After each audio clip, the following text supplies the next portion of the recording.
আসসালামু আলাইকুম। সবাই ভালো আছেন?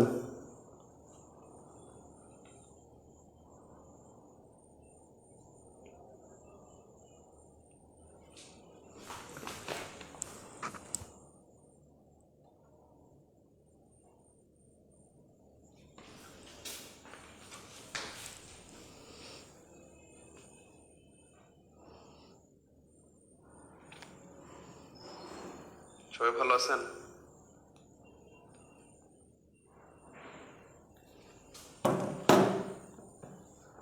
আমরা লাইভে চলে আসলাম।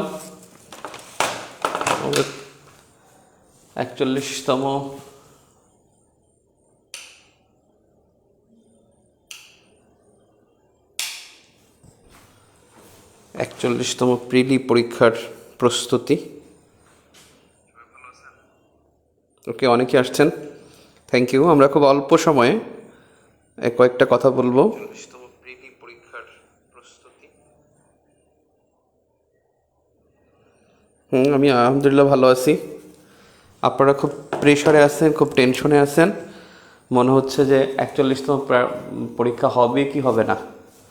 ইনশাল্লাহ 19 তারিখে পরীক্ষা হচ্ছে, যতটুকু আমরা জানি হচ্ছে। ম্যাজিস্ট্রেট নিয়োগ দেওয়া হয়ে গেছে, ম্যাজিস্ট্রেটদের ব্রিফিংও হয়ে গেছে, এবং সব কিছু যদি ঠিকঠাক থাকে ইনশাল্লাহ পরীক্ষা আগামী শনিবার, মানে শুক্রবারে, শনিবার না ভাই, শুক্রবার সকাল 10টায় ইনশাল্লাহ পরীক্ষা হবে।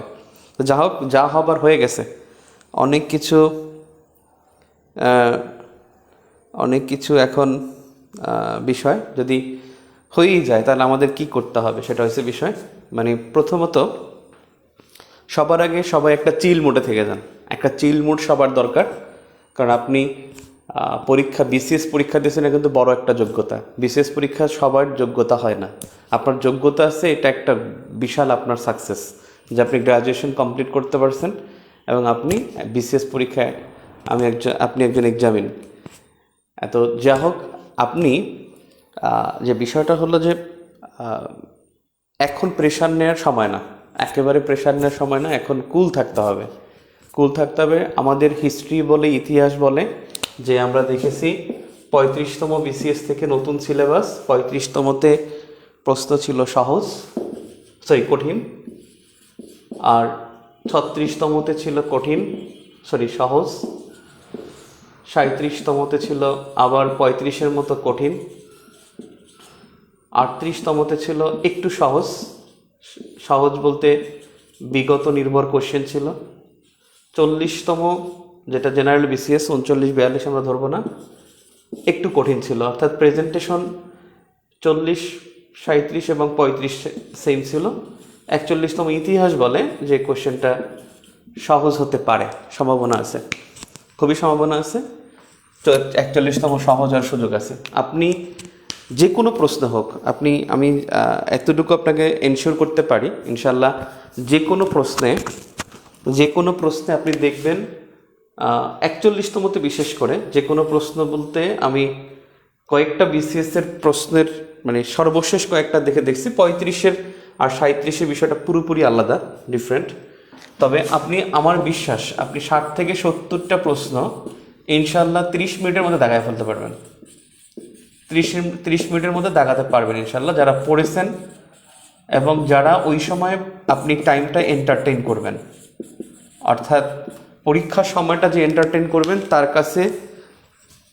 কাছে 60-70টা দাগানো 30 মিনিটের ব্যাপার ইনশাল্লাহ। আমার বিশ্বাস আপনি 60 থেকে 70টা প্রশ্ন এমনি দাগাতে পারবেন, এবং দেখবেন কিছু প্রশ্ন যে আসবে আপনি হাসবেন দেখে, যে এত কিছু পড়ছে আর এই প্রশ্ন আসছে। পরীক্ষায় দেখবেন আসবে সংরক্ষিত নারী আসন কয়টা, 50টা। দেখবেন সেক্টর কয়টা ছিল মুক্তিযুদ্ধের সময়, 11টা। বীরবল কার ছদ্মনাম, প্রমথ চৌধুরী। আপনি এর মধ্যে দেখবেন যে কমিটি বানান কি, রেস্টুরেন্ট স্পেলিং কি, এরকমের কিছু প্রশ্ন কিন্তু হুটহাট চলে আসবে। ঠিক আছে, মানে একেবারে দেখবেন যে কিছু প্রশ্ন আপনি এমনিতেই পারবেন। তার মানে 60 থেকে 70টি প্রশ্ন আপনার জন্য ইনশাল্লাহ একেবারে মানে পারবেন 30 মিনিটের মধ্যে, এটা আমার বিশ্বাস। আরেকটা বিষয় হলো যে আমার যেটা 1 নম্বর কথা হলো, আমার অ্যাজাম্পশন, আমার ধারণা ভুল হতে পারে, ধারণা অন্য কিছু হতে পারে। কিন্তু এখন পর্যন্ত বলা যায় কোশ্চেন অনেকটা সহজ হবে, আগের চাইতে অনেকটা সহজ হবে। এখন অ্যাডমিনিস্ট্রেশন চেঞ্জ হয়েছে, কিছু একটা কঠিন হতে পারে। আমি বলছি যে আমাদের ইতিহাস বলে যেটা সহজ হওয়ার সম্ভাবনা আছে। তো গেল এটা। নাম্বার টু যেটা, সেটা হলো, আমি জাস্ট বেশি সময় নেব না, 19 মিনিট সময় নেব ইনশাল্লাহ আপনাদের। হ্যাঁ, এখন বিষয় হলো যদি সহজ হয় তাহলে আপনি কি করবেন। আপনার কাছে একটা বিষয়, যে কোনো প্রশ্নে আপনার 135 থেকে 150 দাগানো সেফ, অনেকটা সেফ। এখন যদি আপনি মনে করেন যে যদি প্রশ্ন আপনি 120টা টানা পেরে গেছেন, 120টা আপনি কনফার্ম, আপনি পারেন, যে 120টা কনফার্ম পারে সে কিন্তু একটু ট্রাই করলে আরও 10টা সে দাগাতে পারে। কারণ আপনি যে কনফার্ম হয়ে দাগান তার মধ্যেও কিন্তু 5-10টা ভুল হয়ে যায়। যদি কোশ্চেন মাত্রাতিরিক্ত সহজ হয়ে যায় তখন কিন্তু কম্পিটিশনটা একটু আপনার জন্য একটু রিস্ক হয়ে যেতে পারে। তো যে টানা 120টা পারবেন সে আরও কমপক্ষে 10-15টা ট্রাই করবেন, আর যিনি টানা 100টা পারেন তিনি আরও 20-25টা ট্রাই করবেন। এবং একটা বিষয় হলো যে আপনি যখন শিওর হয়ে দাগান, যেমন 4-5টা ভুল হয়ে যায়, ঠিক তেমনি আপনি কিছু গেস করলে, অর্থাৎ কিছু কমন গেস আছে, এই গেসগুলো কিন্তু পরীক্ষার সময় আপনাকে অ্যাপ্লাই করতে হবে। যেমন গেস কি, দেখেন গতবার চলে আসছে V20 কী ধরনের প্রতিষ্ঠান। আপনি একটা জিনিস দেখেন, V20 এখন যে খুব চালু ছিল সে কিন্তু চিন্তা করছে যে আমার তো এখানে দুর্যোগ বা পরিবেশ থেকে 4 নম্বর প্রশ্ন আসার কথা ইন্টারন্যাশনাল অ্যাফেয়ার্সে। তার মানে V20 বিষয়টা কিন্তু পরিবেশ বা দুর্যোগের সাথে আসছে কিনা, যদি কোনো কোশ্চেন না থাকে তাহলে বুঝতে হবে যে এটা এখান থেকে প্রশ্নটা আসছে, এবং সে এটা অ্যাপ্লাই করবে। আবার আপনি দেখবেন অনেকে গেস করবে, যেমন দেখেন আপনার চীন অপশনে ছিল, চীন উত্তর হয় নাই বিসিএসে, এমন আমার মানে একটা প্রশ্ন পেয়েছি আমি গত 7-8টা বিসিএসে, চীন অপশনে ছিল, উত্তর হয়নি। যেমন একটা প্রশ্ন ছিল যেটা হলো যে মাথাপিছু গ্রিনহাউস গ্যাস নির্গমনে শীর্ষ দেশ কোনটা, তখন যুক্তরাষ্ট্র উত্তর ছিল। আর মাথাপিছু কোনো কিছুতে কিন্তু চীন শীর্ষে হওয়ার কথা নয়, কারণ চীনের মাথা অনেক বেশি, তো মাথাপিছু এখানে বেশি হওয়ার কথা না, এটা কমন সেন্স। বঙ্গবন্ধু অপশনে থাকে, বঙ্গবন্ধু উত্তর হয় না, খুব কম হয়, আমি দেখি নাই বাংলাদেশের কোনো গুরুত্বপূর্ণ ঘটনা বঙ্গবন্ধুকে অপশনে রেখে আরেকজনকে উত্তর করা হবে কোনো পজিটিভ কোশ্চেনে, এটা আসলে তাকে ছোট করা হয়। এরকমের আসলে প্রশ্ন আমি গত কয়েকটা বিসিএস আমি দেখি নাই। রবীন্দ্রনাথ, সাহিত্যের ক্ষেত্রে রবীন্দ্রনাথ অপশনে থাকে, সে কিন্তু উত্তর হয়ে যায়। যে মারা যায় এবছর, যে মারা যাবে, বিখ্যাত ব্যক্তি মারা যাবে, সে কিন্তু পরীক্ষা আসবে। যেমন একবার 31তম বিসিএসে একটা প্রশ্ন আসছিল, অশোক সৈয়দ কার ছদ্মনাম। এটা 2011 সালে 31তম বিসিএস হয়েছে, 11 সালে খুব সম্ভবত এপ্রিলের 1 তারিখ খুব সম্ভবত, বা না 11 সালে খুব সম্ভবত মার্চের দিকে পরীক্ষা হয়েছে। যাই হোক, যখন হয়েছে পরীক্ষাটা তখন হলো 31তম বিসিএসের আগে 10 সালে কিন্তু আব্দুল মান্নান সৈয়দ মারা গেছে। তো ওখানে কয়েকটা অপশন ছিল, আমি পরীক্ষা দিচ্ছিলাম, পরীক্ষা অপশনে ছিল যে অশোক সৈয়দ কার ছদ্মনাম, সৈয়দ আলী আহসান, সৈয়দ শামসুল হক, অনেকগুলো সৈয়দ ছিল, তার মধ্যে আমি একটা দেখলাম আব্দুল মান্নান সৈয়দ। তখন আমি পারি না কিন্তু অশোক সৈয়দ কার ছদ্মনাম, আমি জাস্ট আব্দুল মান্নান সৈয়দ দেখছি যে উনি মারা গেছে, হয়তো উনি উত্তর, আমি ওটা দাগায় আসলাম, এবং সঠিক ওইটাই হয়েছে যে আব্দুল মান্নান সৈয়দই মারা গেছেন এবং উনি উত্তর হয়েছেন। এবং যে খুব চালাক সে কিন্তু প্রশ্ন না পারলে এগুলো নিয়ে গেম করবে, যে মারা গেছে সে উত্তর হবে, এটা সিম্পল ব্যাপার। এরপরে হলো দেখবেন যে আপনি যে আলোচিত ব্যক্তি, আলোচিত ঘটনা, সে কিন্তু পরীক্ষা আসে, আলোচিত বিষয়। যেমন এখন দুর্যোগের মধ্যে বায়ু দূষণ একটা ফ্যাক্ট।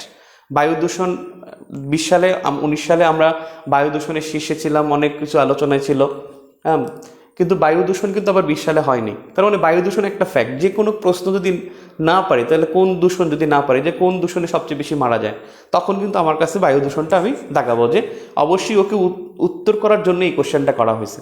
কিছু কিছু বিষয় থাকবে যে মানে একটা থিমকে লক্ষ্য করে কোশ্চেনটা করা হয়, তার মানে কোশ্চেনটা কঠিন হলো বা ঘুরিয়ে পেঁচিয়ে করলেও উত্তর কিন্তু ও।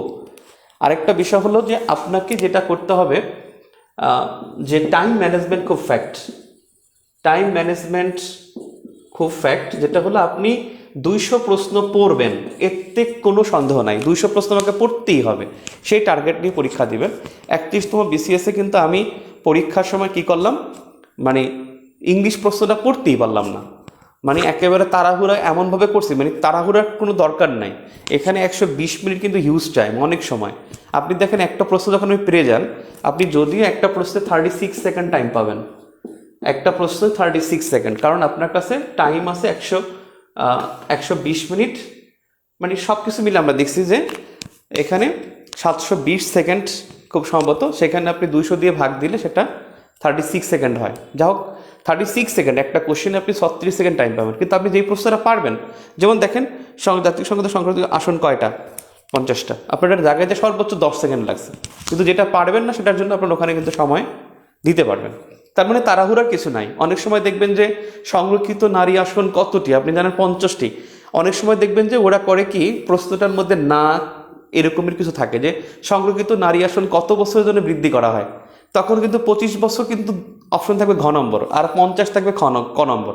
আপনি সংরক্ষিত নারী আসন থেকে 50টা মনে করছেন যে আসনের মধ্যে আসলে কত বছরের জন্য যে বৃদ্ধি করা হয়, এই প্রশ্নটা আপনি পড়েন নাই, অতটুকু পড়েন না। আপনি সংরক্ষিত নারী আসন থেকে 50 দাগায় ফেলাইছেন, আসলে নিচে লেখা আছে, পাশে লেখা আছে 25 বছরের জন্য বৃদ্ধি করা হয়। এই রকমের আপনাকে কনফিউজ করার জন্য ওরা বিভিন্ন কোশ্চেন দিবে, এবং কোশ্চেনে যেটা আপনি কল্পনা করবেন সে ঠিক ওইটা আপনার অপশন ক খ এর মধ্যে রেখে দেবে। তো এই জন্য আপনি কখনোই প্রশ্ন পুরোপুরি না পড়ে এবং পুরো 200 নম্বর আপনি 200টা কোশ্চেন আপনি পড়বেন। আপনি অনেক কোশ্চেন আছে যে আপনি পারেন না, যেমন আছে আপনি লিটারেচার আপনি প্রিপারেশন নেন নাই, যে ইংলিশ লিটারেচার প্রিপারেশন নেই না, আমি ওরা পড়বো না, আমি সুশাসন প্রিপারেশন নিই না, ওটা পড়বো না। আসলে এটা ভুল ধারণা। আপনি কোশ্চেনটা টানা পড়ে যাবেন। যদি না পারেন, আপনি যদি না পারেন এরকমের 1 2 3 আপনি মনে করেন 1 নম্বর দাগাই ফেলছেন, ওকে, এটার মধ্যে হাত দেওয়ার দরকার নেই। 2 নম্বর আপনি পারেন না, কনফিউজ, দাগ দেন। 3 নম্বর আপনি কনফিউজ, দাগ দেন। 4 নম্বর দাগাই ফেলছেন, ওখানে কিছু করা দরকার নাই। 5 নম্বরই করছেন। এখন আপনি সেকেন্ড টাইম আবার যখন 2 নম্বর দাগাবেন, আবার একটা গোল দাগ দিবেন। তার মানে আপনি সেকেন্ড টাইম ট্রাই করছেন এবং পারছেন। যদি সেকেন্ড টাইম না পারেন, আবার ওই দাগগুলো রেখে দেবেন। এরপর সর্বশেষে আবার কোশ্চেনে আপনি গিয়ে ওই দাগগুলো আবার খুঁজে বের করবেন, যে কোনগুলোর পিছনে দাগ দেওয়া আছে, ওগুলো আমাকে ট্রাই করতে হবে। এরপর আবার থার্ড টাইম ওটা আপনি ট্রাই করে তারপর ওখান থেকে দিবেন। খবরদার আপনি কোশ্চেনের মধ্যে অপশনে টিক দেওয়ার দরকার নেই। আর হলো এই প্রশ্নের মধ্যে এখানেও টিক দিতেও পারেন, নাও দিতে পারেন, যেটা আপনি দাগাইছেন ওটা নাও দিতে পারেন, কিন্তু শুরুতেই আপনার দাগাতে হবে। এটা মাথায় রাখবেন যে শুরুতেই আমি প্রশ্ন পড়বো, এবং শুরুতেই আমি প্রশ্নের পড়ার সাথে সাথে যেটা পারবো সেটা আমি দাগ দিয়ে ফেলবো। তো বিষয়টা হলো, আমি এটাই বলতে চাচ্ছি যে শুরুতে আপনি যে কটা পারেন দাগান, তারপর সেকেন্ড টাইম আবার ট্রাই করেন, এরপর থার্ড টাইম আবার ট্রাই করেন। এখন একটা বিষয় আছে, বিষয়টা হলো আপনি কোশ্চেন নিয়ে অনেক সময় আপনি গেম করবেন। গেমটা হলো, আমি গেমের বিষয়টা পরে আসতেছি।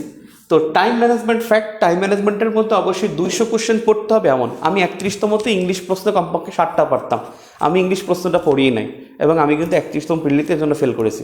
আপনাকে আমি বললাম এই এক্সাইটমেন্ট রাখবেন না। একটা বিষয়, যারা ফার্স্ট টাইম পরীক্ষা দিচ্ছেন তাদের মধ্যে প্রচুর এক্সাইটমেন্ট আছে, এবং যারা ফার্স্ট টাইম পরীক্ষা দেন তাদের মধ্যে একটা হতাশা আছে। আর যারা অনেকগুলো বার পরীক্ষা দেন তাদের মধ্যেও একটা প্রেশার কাজ করতেছে, কারণ এবছর অবস্থাটাই এরকমের, হবে না, বিভিন্ন প্রস্তুতির বিষয়টা। আপনার মধ্যে যেটা হচ্ছে, আপনার পাশের জন্য তাই হচ্ছে। আপনার যেরকমের অবস্থা, তার পাশের জন্য এই অবস্থা। অর্থাৎ এখানে খামাখা প্রেশার নেওয়ার কোনো দরকার নেই। আপনার কাছে যেটা মনে হয় যে এটা এরকমের, ওর মুখ কাছেও মনে হয় ওরকমের। অর্থাৎ এখানে যে যত বেশি মানে এই প্রেশারটাকে এন্টারটেইন করতে পারবে, সে তত বেশি সাকসেস হবে। এখন মানে এই সময়টা সে সবচেয়ে বেশি মানে এখানে সাকসেস হবে। যেমন অনেক সময় আমি প্রিলি ফেল করেছি, আমি সেটা বলি 31তম আমার ফেল করার পিছনে কারণ ছিল প্রচুর এক্সাইটমেন্ট। পরীক্ষা দিচ্ছি, বিশেষ পরীক্ষা কি এটা সেটা, মানে একেবারে বেশি করে ফেলছি। এক্সাইটমেন্টও আবার প্রেশার, দুইটা মিলে একবার গোলায় সব ভাষায় দিছি। অথচ ওই প্রশ্নে কিন্তু আমি 57 পেয়েছিলাম, 60 বা 59 কাটমার্ক ছিল, বা 58.5 অনেকে বলে। অর্থাৎ আমার 2টা এমসিকিউ গুলো কিন্তু হয়ে যেত, এবং আমি মিনিমাম 4-5টা পাড়া জিনিস আমি ভুল করে ফেলছি, এবং পাড়া জিনিস আমি এখানে মানে পড়িই নাই, ইংরেজি প্রশ্ন আমি পড়িই নাই। তার মানে প্রশ্ন পড়তে হবে, এটা একটা বিষয়। আরেকটা বিষয় হলো আপনার অপশন দেখতে হবে। অপশন কিন্তু ওরা কিন্তু আপনার সাথে গেম করতে পারে। সাধারণত আপনি যে মডেল টেস্টগুলো দেন, কয়ের নিচে গ থাকে, এখানে খ থাকে, এখানে ঘ থাকে। তার মানে ওরা কিন্তু ঘুরিয়ে দিতে পারে এভাবে যে কয়ের নিচে খ দিয়ে ফেললো, এখানে গ দিল, এখানে ঘ দিল। তার মানে এই অপশন দেখে কিন্তু দাগানোটা উচিত হবে। অপশন একটা ফ্যাক্ট। এরপরে হলো, যদি কঠিন হয়ে যায় কোশ্চেন, কঠিন হলে আপনি কি করবেন? কঠিন হলে আপনি জাস্ট বলবেন কুল, নিজেকে নিজে বলবেন কুল। কারণ আপনার কাছে একটা কিছু মনে হবে কি, যখন দেখেন আপনি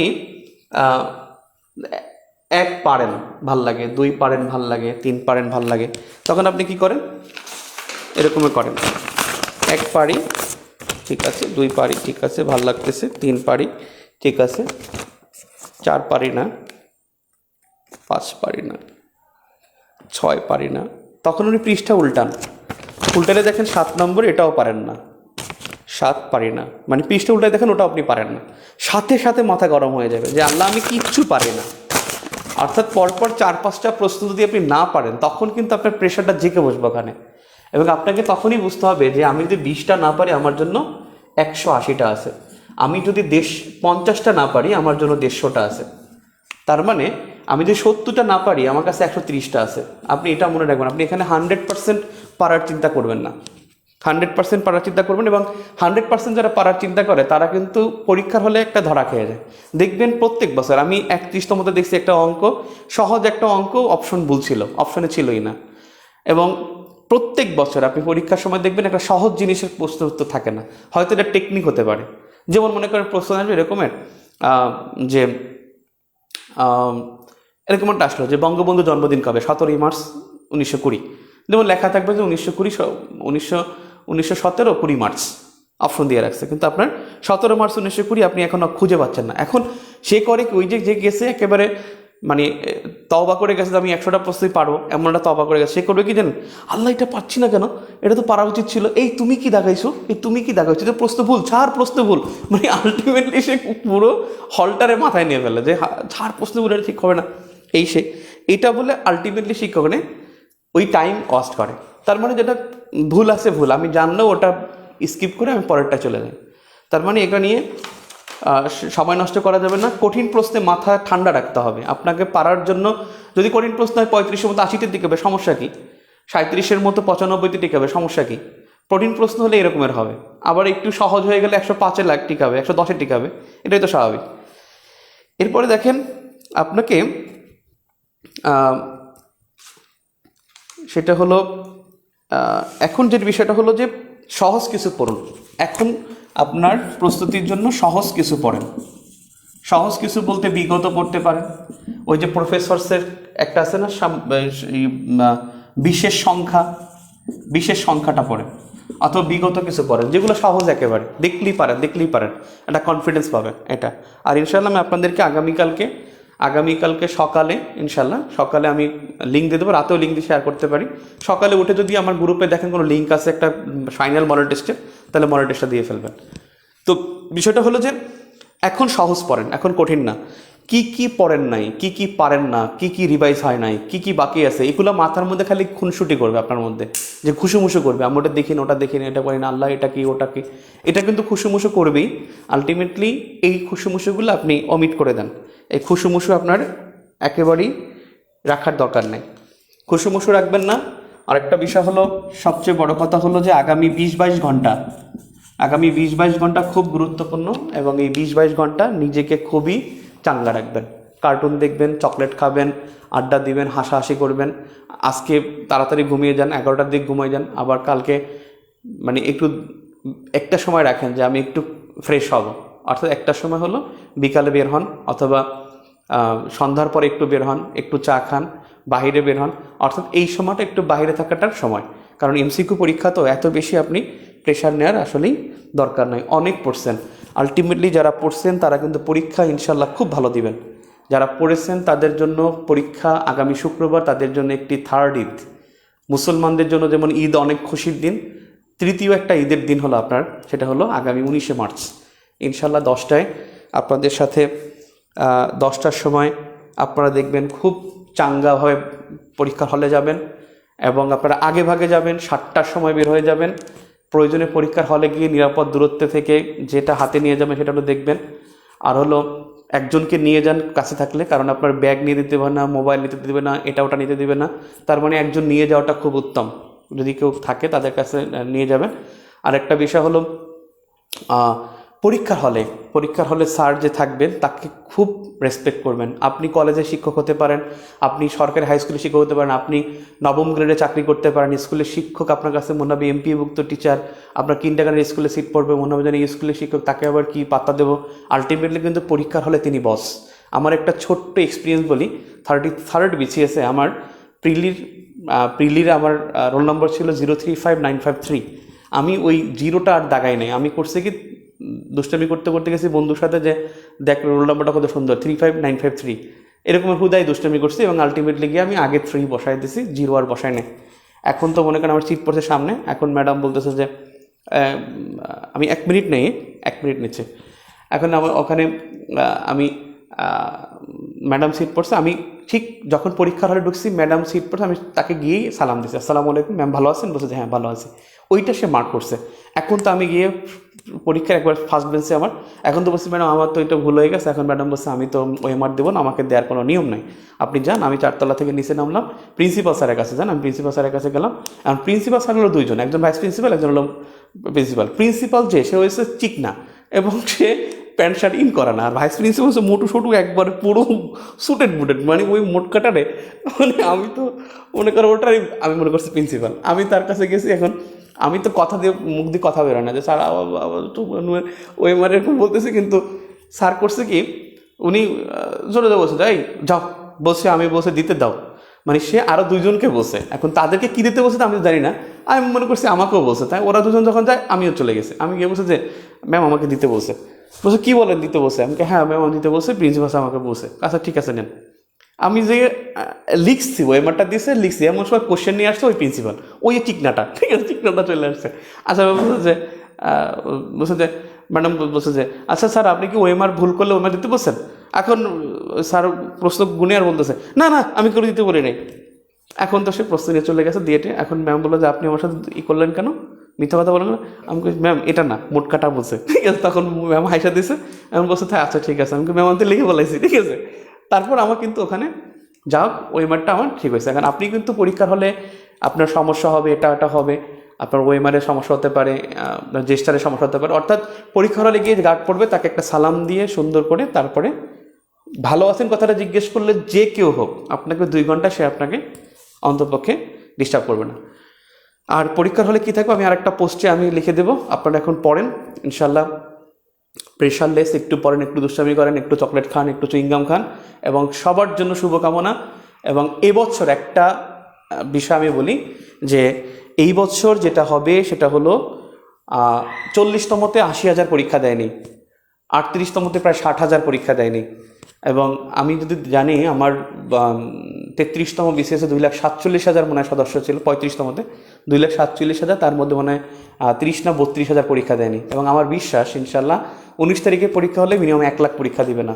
এবং প্রস্তুতি অনেক সহজ হবে, যে কুল থাকবে, যে 2 ঘন্টাকে এন্টারটেইন করবে, যে এক্সাইটমেন্টকে কন্ট্রোল করবে, যে প্রেশারকে কন্ট্রোল করবে, এবং যার যাবে ফানি, যে পরীক্ষা দিলাম টিকলাম না টিকলে না সমস্যা নেই, কিন্তু আমি পরীক্ষা ভালো দেবো, এটা আমার চ্যালেঞ্জ ইনশাল্লাহ। এইভাবে যাবে এবং যে ওই 2 ঘন্টা প্রশ্নকে মেজার করবে, যা পারবে তা দাগাবে, যেটা পারবে না সেটা নিয়ে একটু ট্রাই করবে, এবং বুদ্ধি খাটিয়ে 2-1টা উত্তর অনুমান করে দাগাবে। এবং যে বলবে আমি যা পারবো তা দাগাবো, তার জন্য বিপদ হওয়ার আশঙ্কা সবচেয়ে বেশি। আমি যে কটা পারবো সে কটা দাগাবো। আপনি কিন্তু পারবেন 90টা, আপনি কি 90টা দাগালে টিকবেন না। তার মানে কিছু রিস্ক আপনার নিতে হবে। কিছু রিস্ক মানে 10 থেকে 15টা প্রশ্ন আপনার আশেপাশে আপনার কাছে মনে হয় এরকম হতে পারে। কিছু প্রশ্ন আছে সুশাসনে আপনি দেখলেই পারবেন, নিজের কোনটি সুশাসনের পূর্ব শর্ত। দেখবেন যে একটা লেখা দুর্নীতি, একটা লেখাতে স্বজনপ্রীতি, একটা হলো আত্মীয় প্রীতি, আর লাস্টে আবার লেখা আছে কি দক্ষতার অনুশীলন। তার মানে দক্ষতার অনুশীলনের উত্তর হবে। মানে দেখবেন কিছু প্রশ্ন আপনি এমনিতেই পারবেন, 60-70টা আপনি এমনিতেই পারবেন, হুদ্দায় আপনি টেনশন করেন। আপনার কিন্তু দরকার হলো 20 থেকে 30টা প্রশ্ন, 20 থেকে 30 বা 30 থেকে 40টা প্রশ্ন আপনার অতিরিক্ত আপনার মানে মনে হবে যেন আমি ওই কটা নাও পারতে পারি, কিন্তু আপনি এমনি 60, 70, 80, 90টা আপনি ইনশাল্লাহ আপনি পেরে যাবেন। সকলের জন্য শুভকামনা। কোনো প্রশ্ন আছে কি না? যাই হোক, আল্লাহ ভরসা, সবাই ভালো থাকবেন, সবার জন্য দোয়া রইল। আর দোয়ার প্যাকেট থাকলে সবাইকে 1 বস্তা করে দিতাম। আল্লাহ হাফেজ, আসসালামু আলাইকুম।